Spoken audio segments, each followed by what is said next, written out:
Good evening, everyone. Welcome to Inside Artesian Football here on WREP 15 Sports and the MHS Rewind YouTube channel. I'm your host, Eric Meyer, joined as always by Artesian head coach Carter Whitson. And coach, another great win last weekend on the road, the rival game at Bloomington South over the Panthers, 22-6. Yep, it was we talk about winning 15 games, so that was just number 2.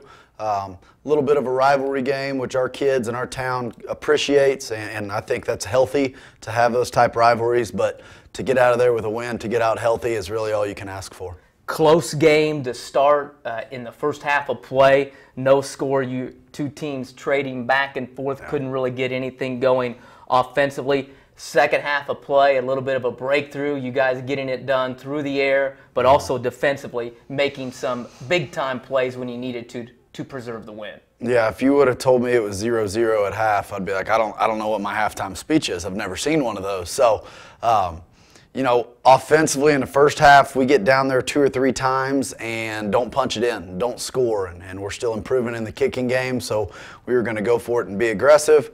But we don't get that done in the first half, and then in the second half, we finally find a rhythm, make some big plays offensively and defensively, and finished out with a good win. Let's go ahead and get right to the highlights. We have a lot of them. It was a full game this time, no running clock, so let's take a look at the highlights, about 8 minutes of them here. Yep.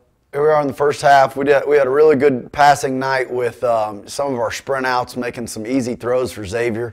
Xavier throws for over 300 yards, and that's rare, especially in this state. Matt Thomas on the first drive right there, playing physical and kind of establishing who we are. As an offense, we might be spread out, but we're going to be physical too. And then here they're on offense, and they're pretty good. They're strong. They're big up front. They're going to give you fits. They're going to make it hard to defend, but our kids played so hard that it really gave us a chance to be successful all night defensively. They got, they had a handful of yards and they had a good momentum going offensively, but our defense stepped up and shut them down at the end, creating turnovers and not letting them in the end zone. Back to offensively, here we go, getting the ball again out into the flats. Matt Thomas, he had a great night. Andy Myers had a great night. Matthew LaFerry with some big plays. Craig Wesner with some big catches. The wide receiver core had a big-time evening right there. There's Matt LaFerry on a third down conversion.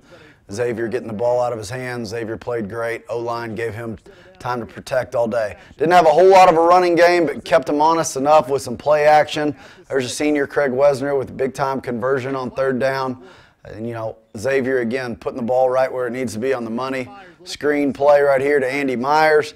Andy with bad ball security. He didn't think he had bad ball security, but I went and checked it. So, you might check a picture on his Instagram. It was way out there. But Andy played great. He had that screen play. He had another one that went for about 70 yards that I thought it was kind of a mystery holding call. Good shot right there again to Craig Wesner. Xavier just sees the field really well and kind of knows where the holes in the defense are. Getting the ball again out into the flats. Matt Thomas, Andy Myers, those guys did a great job of making those small plays and turning them into big plays, physically punishing the guys. There's Will Nix carrying the ball on offense, a physical runner, playing every snap defensively at inside linebacker, coming in and playing running back. Him and Weston Pemberton both give us a good change-up with Tyler Cox, as you'll kind of consistently see all year. And there we go again, Nigel Bryant making a play. Nigel's blocked right there, and he just outworks the guy, and that's always encouraging to see. Here we go, giving a quarterback fits with a pressure and then a sack by Ethan Potteroff. Nigel and Jackson had great pressure on him all night. There's Andy Myers again, out in the flat, sprint out. We kept it pretty simple with our game plan. We didn't do anything too flashy, too fancy. We just tried to get the ball to our weapons. There's the exact same play the opposite way. Matt Thomas with a great catch going up and getting it. He made some really competitive plays that was good to see from him, especially from a senior against these guys. There's Andy again with a curl. Xavier put it right on the money. Great protection up front. Good overall team play. Again, you don't see a whole lot of running game, but here's a little bit right here with a draw action, getting Tyler out into the open field. When Tyler is in the open field, he's dangerous, he's fast, so we want to try and get him into space as much as possible. back to Craig Wesner again. Craig had a big-time game for a senior that didn't have a whole lot of experience playing before this year, but he gets out there and he's sure-handed and plays extremely hard, plays well. Matt Thomas on a 3rd down right there, getting to a 4th and 1. Failed to punch it in on that drive, but again, that's our issue in the first half. Is we were down there, we just didn't score. There you go, Nigel making a play again on defense. You know, as good as our defense played and as hard as they played, I still felt like they didn't play extremely well with discipline. So it was really encouraging to walk out of there with a positive win, but also understanding that we could play a lot better.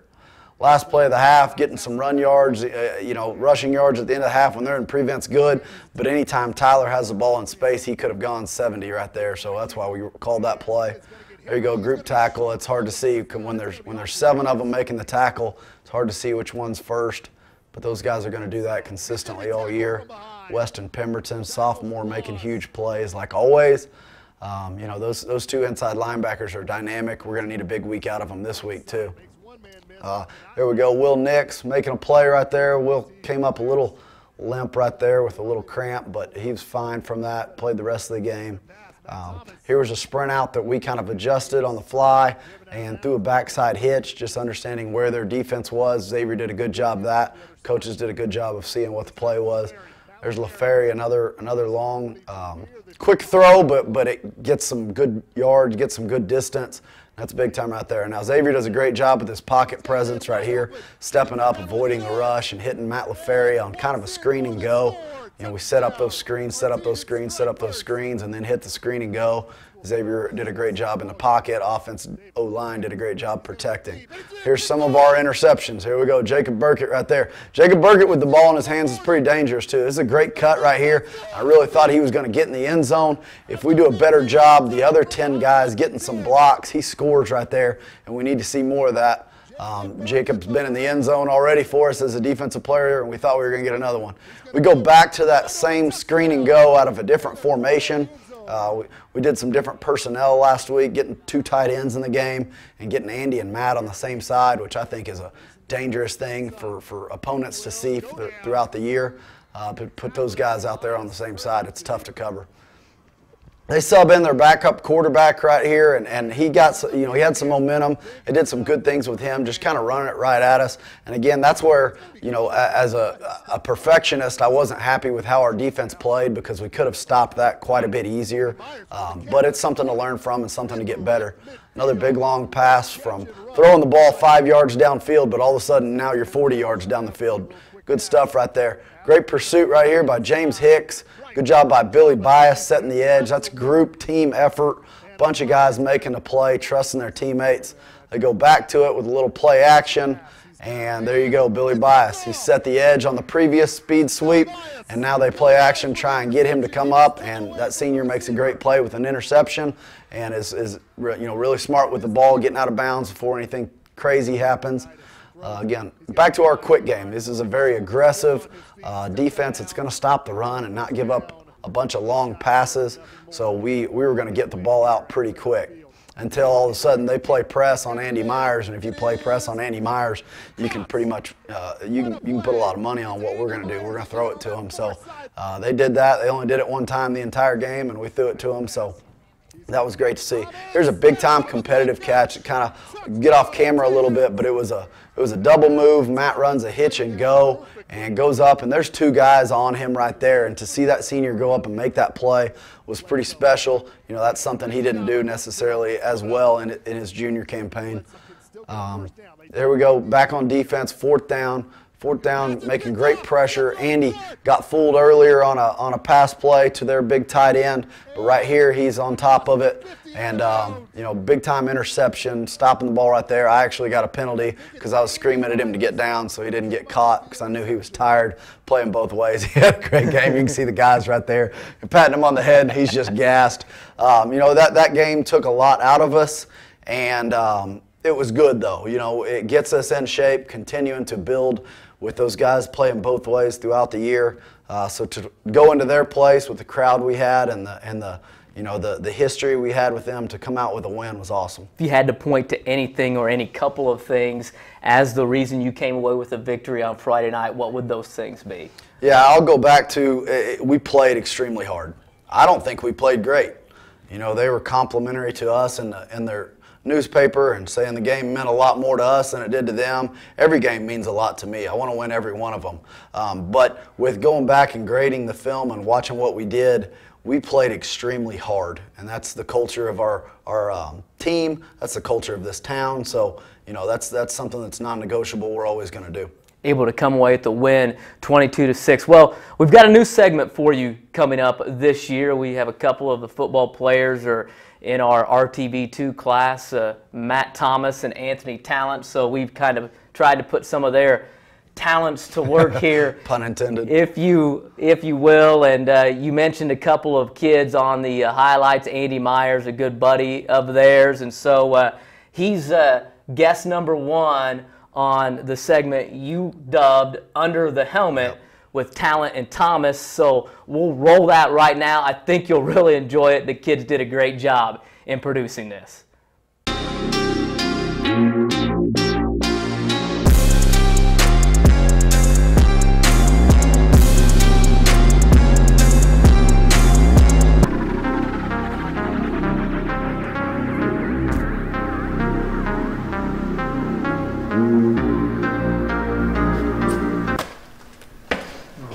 Anthony, do you want to be good or great? Which one is it, huh? I don't know.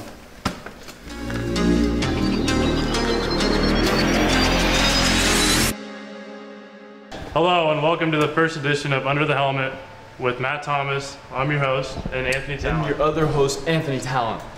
That's right. And we have our special guest, Andy Myers, with us today, number 31 of the football team. Welcome, Andy. Thank you. So, start us off. Give me your opinion on how your first game was against Bedford. Well, it was good, but it wasn't great. Why is that? Well, I didn't get as many defensive reps as I wanted, so. I mean, offensively, you had 2 catches for 2 touchdowns. Yeah, and then all the other 80 plays I blocked, so. Well, yeah. Yeah, we didn't really need to pass that more, but another question, you know, what's going on with your beard? You want to give us an explanation on that? Beard is weird, man. I think it compliments my eyes. Really? Honestly, yeah, brings them out. I noticed you have orange coming out at the bottom. It's from my grandma. Oh, Turning really? ginger. That's what I thought too. What is your personal pregame routine? Usually, I go through different stages. Like, I try to stay calm for a while, and then like 30 minutes before the game, I just get as hyped as possible, jump around, get crazy, and then that's pretty much all. Just kind of go with the flow. Are you the only one doing that, or other people join you? Like, is everybody doing that with you? Yeah, most people. Some people don't like to be a part of it at all, but Really? yeah. Yeah. All So, who or what is your inspiration to the game? Who motivates you to do well? I'd say my mom is a big inspiration of mine, just because she's been through a lot more than I have, and she's been positive through it all, and she just, I don't know, I really look up to her. So. Hey, awesome. You know, another great question I want to ask you is, do you want to be good or do you want to be great? Which one is it? I want to be great. That's all there is to it. That's the motto we have here at football. You know, Coach Whitson says it about every practice. Can you explain to everyone what that means to this year? Last year we were good. You know, we won 8 games, made it to the sectional championship, lost. So that was good. Like, it was good. It was a decent year, a good year. But this year, we want to be different. We want to be great. So we don't want to stop at sectionals. Like, you know what I mean? Yeah, I know like, what you mean. Let's go all the way. We want to go all the way. We want to be 29 great. We want to go 29 miles. Totally picking up what you're putting down. 29 miles. So, yeah, that's the difference. And I want to be great, for sure. All right. You're a 3-sport athlete, so if you had to pick one sport to go to college for, what is it going to be? I would definitely pick football. I love football.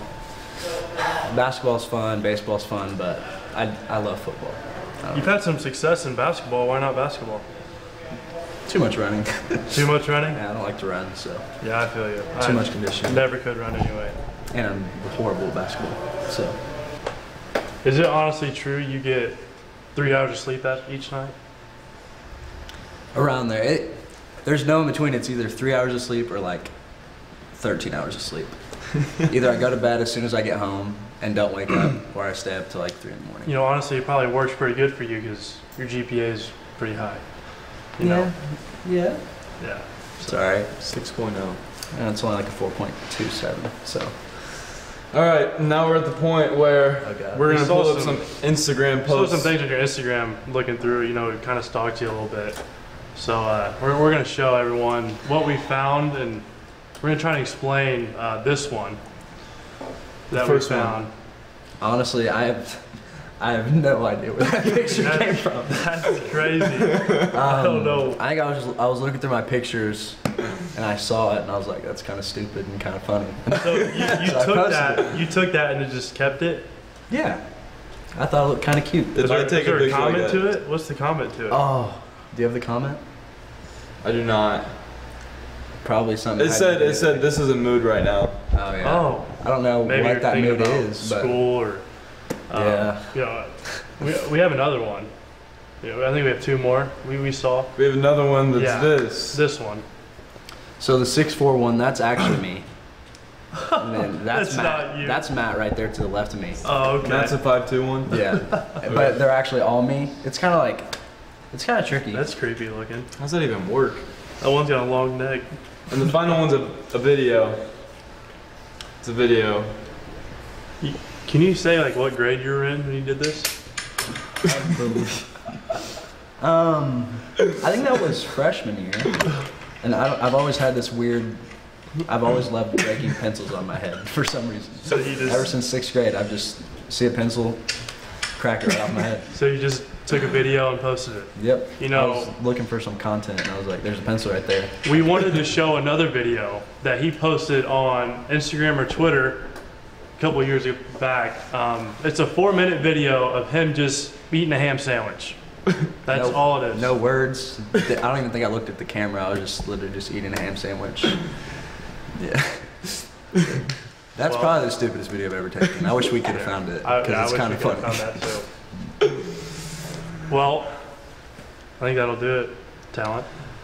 That's it for this edition of Under the Helmet with Andy Myers. Thanks, Andy. Thank you, Andy. Thanks for Give having me me, some. boys. Okay. We'll be here next Thursday on Under the Helmet with Thomas and Talent. So there you have it, Coach, the first edition there of Under the Helmet. Yeah, that was good. Wasn't great. They got a lot of work to do. You know, body posture, you know, body language, looking down like this. You know, the clothing. I don't know. It was good. We can get a lot better. We'll though. get a lot better. Maybe you can tell them what you would like to see from them as they represent from that. But that's a segment we'll have every week here on Inside Artesian Football with Anthony Tallent and Matt Thomas. They did a nice job. And again, thank you to Andy Myers. Coach, coming up, though, you've got a big game. You got a mid-state conference opener Friday night as the Greenwood Woodmen run into town. That's what they like to do, run the football. What can we expect out of the Woodmen on Friday night? Yeah, you'll see a game to where they're really going to try and grind it out and move the ball, you know, in chunks at a time, with also taking as much time off the clock as they can. They really want to slow the game down, and we're the opposite. We really want to speed it up. But that's kind of Coach Campbell's, you know, mindset going into the 2 previous times we've played these guys. So we kind of think that's what they'll do again. They're big. It's a group of big kids. Ran the ball extremely well last week against Indian Creek and had a big win. So we think they're going to come in and do that and kind of play a bend, not break defense, not give up the huge plays, and try and grind out a low-scoring, slow game. What are some of the things that you guys are going to have to do then offensively and defensively if you want to get a victory in that mid-state conference opener? Yeah, the biggest thing defensively is we're got to get off the field on 3rd downs. You know, they're going to try and get 2 or 3 yards at a time, and they're more than willing to go for it on 4th down. So if we can get off the field on 3rd downs and put them in 3rd and long and make them throw the ball, that's where we feel like we will have an advantage defensively. And then again, offensively, we're going to have the same game plan each week. You know, I don't know quite what defense we're going to see because no one really does what we do on offense. So we're going to spread it out. We're going to get the ball out of the quarterback's hands fast. We're going to keep them disciplined with the run game and attack at the O-line. But we got to get the ball to our weapons and make those guys, let those guys make plays. All right, Coach, as always, we appreciate you taking the time to come in here and talk Artesian football. Big one, Mid-State Conference opener coming up on Friday night. We'll see you there. Thanks. It's Artesian head coach Carter Whitson here inside Artesian football. Martinsville coming up on Friday night. Like we said, the Greenwood Woodmen come to town. It's the Mid-State Conference opener. Get out there and support the Artesians. If you can't make it or you have family that's not around in the area, can't get out to the game, give them the link to MHS Rewind's YouTube channel and watch the game live streaming. The kids have done an awesome job the first 2 games, and hopefully that trend will continue as the Artesians' trend of playing well continues as well. As always, I'd like to thank the head coach Carter Whitson for Coach Whitson along with Zane Spangler who produced it. Also a big thank you to Anthony Tallent, Matt Thomas, and Andy Myers for the Under the Helmet segment. For all those gentlemen, I'm Eric Meyer. We'll see you again next time inside Artesian football.